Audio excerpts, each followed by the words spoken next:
Assalamualaikum warahmatullahi wabarakatuh.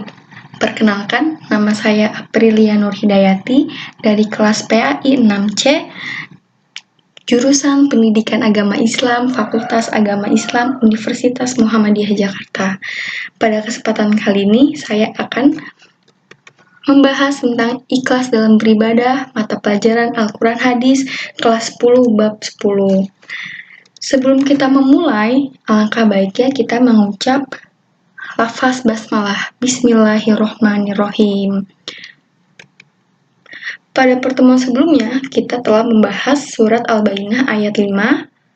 Nah, pada hari ini, pada kesempatan kali ini, saya akan membahas tentang isi kandungan surat Al-An'am ayat 162 sampai 163. Bagaimana seperti yang sudah dijelaskan pada peta konsep kali ini, yaitu terdiri dari 3 Al-Quran dan juga hadis.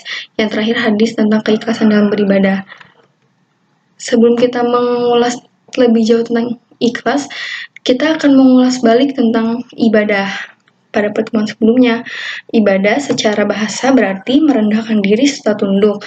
Ibadah menurut istilah berarti taat kepada Allah dengan melaksanakan perintahnya melalui lisan dan juga perbuatan.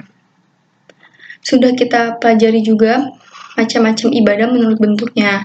Nah, itu terdiri dari 5 macam-macamnya. Yang pertama ibadah qauliyah, yang kedua ibadah jismiyah, yang ketiga ibadah maliyah, yang keempat ibadah qauliyah wa jismiyah, dan yang kelima ibadah qauliyah, jismiyah, dan maliyah. Nah, dalam slide ini sudah terdapat contoh-contoh dari macam-macam ibadah tersebut. Jangan sampai tertukar ya. Tentunya kita harus mengetahui dulu nih sebelum belajar ikhlas, apa sih manfaat kita belajar ilmu ikhlas? Yang pertama, dengan belajar ikhlas, hati akan menjadi lebih tenang. Dengan belajar ikhlas, hati akan menjadi damai, tentram, dan juga tenang. Yang kedua, hidup akan menjadi lebih bahagia. Hidup bisa lebih bahagia kalau kita ikhlas menjalankan ibadah kepada Allah dan juga kebaikan terhadap sesama makhluk di dunia ini. Yang ketiga, meningkatkan kesabaran.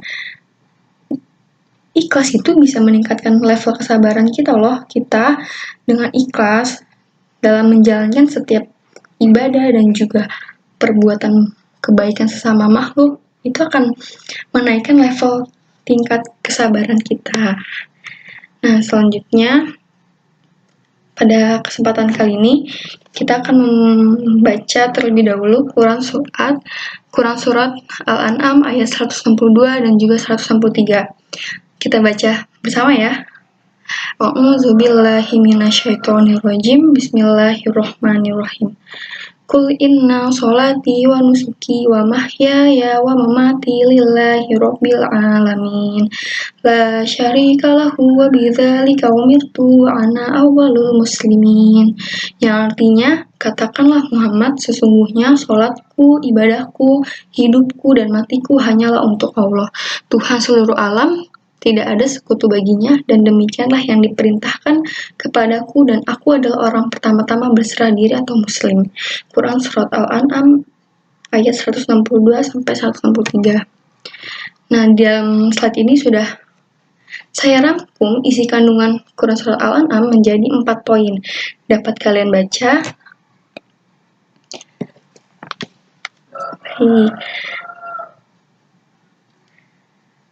Dalam menjalankan ibadah, seseorang tersebut tidak memasukkan unsur-unsur yang dapat mengurangi nilai ibadah. Unsur tersebut dinamakan riya, karena riya walaupun sedikit akan mengurangi nilai ibadah tersebut dan tidak dapat dikatakan ikhlas. Jadi inti dari Quran Surat Al-An'am ini, kita harus ikhlas dalam beribadah dan tidak menunjukkan sikap riya. Jadi kita harus ikhlas, tidak boleh menyombongkan diri kalau kita tuh beribadah gitu. Dan juga banyak isi kandungan yang lainnya. Kita bahas tentang ikhlas lebih dalam.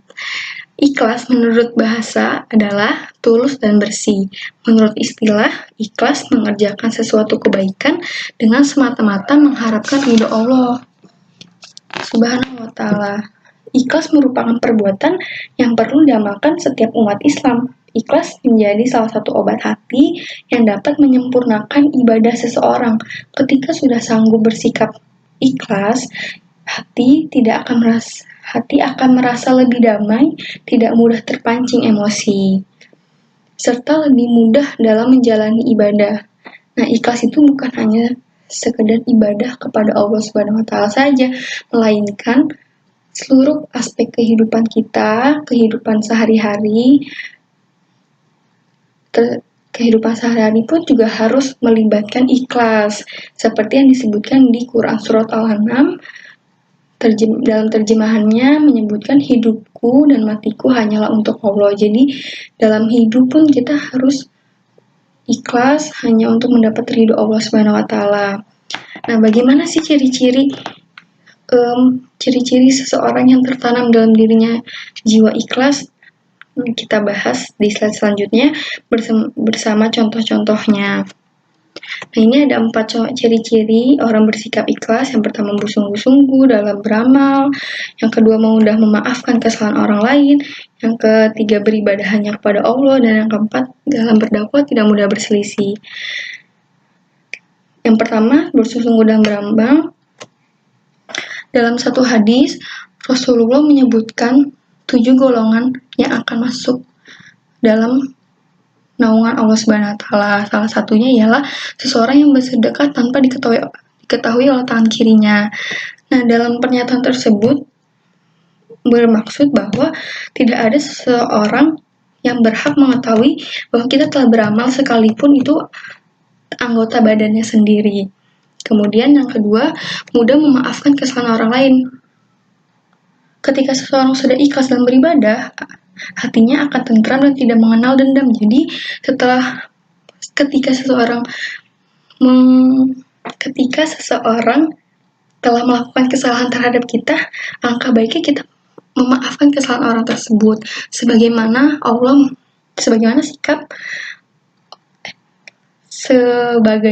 layaknya sifat Allah yang Maha Pengampun atas kesalahan-kesalahan hambanya. Kita patut untuk mencontoh sifat Allah tersebut. Berikutnya, beribadah hanya kepada Allah Subhanahu wa Ta'ala. Contohnya, beribadah hanya kepada Allah dan tidak ada maksud tertentu atau tujuan-tujuan tertentu yang menghalangi niat ikhlas kita untuk beribadah kepada Allah. Yang berikutnya, dalam berdakwah tidak mudah tersinggung. Seorang yang ikhlas berdakwah akan menyadari kelemahan dan kelebihannya. Oleh karena itu, ia tidak akan mudah berselisih apabila ada pengetahuan yang belum ia ketahui secara sempurna dan senantiasa menambah pengetahuannya demi kepentingan orang banyak. Bukan hanya berdakwah saja, sama halnya dalam kehidupan kita sehari-hari. Jika kita merasa paham akan suatu hal dalam pelajaran, maka kita harus memiliki keikhlasan akan senang membagi pengetahuan tersebut kepada teman-teman. Hal ini demi kemajuan belajar semua teman di kelas dan bukan hanya untuk kemajuan dirinya sendiri. Hal tersebut dilakukan semata-mata hanya untuk mendapat ridho Allah Subhanahu wa Ta'ala. Dari semua yang telah kita bahas, terdapat kesimpulan, yaitu ciri orang yang bersikap ikhlas dalam beribadah, ia adalah yang melakukan amal ibadah bukan untuk mendapatkan hormat dari manusia, kekayaan duniawi, dan pujian dari sesama, melainkan untuk mendapatkan ridho Allah Subhanahu wa Ta'ala. Nah, pada pertemuan berikutnya kita akan membahas hadis ikhlas dalam beribadah. Untuk semuanya, jangan lupa mencari hadis tentang ikhlas dalam beribadah ya, supaya kita dapat membahas bersama-sama. Cukup sekian pembelajaran pada hari ini. Mari kita ucapkan Alhamdulillah. Alhamdulillahirrabbilalamin. Kurang lebihnya mohon maaf. Wassalamualaikum warahmatullahi wabarakatuh.